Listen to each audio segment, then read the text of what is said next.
पुढे या पुढे या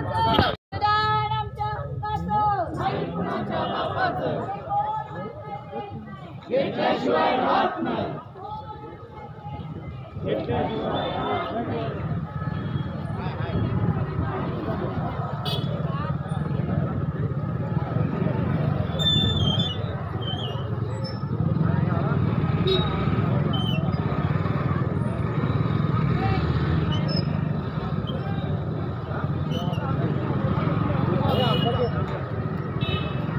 सरकारनं या ठिकाणी कुठल्याही पद्धतीनं निर्णय जो आहे ते घेतला नाही आणि म्हणूनच हे सगळे आंदोलक जे आहेत ते आता या ठिकाणी खडकलक्ष्मी म्हणून कोल्हापुरातल्या शिक्षक उपसंचालक कार्यालयापासून आई अंबाबाई मंदिराच्या पर्यंत दररोज झालं हे आंदोलन जे आहे ते करताना पाहायचं. शिक्षक देखील आहेत सोबत देखील आपण बघितलं तर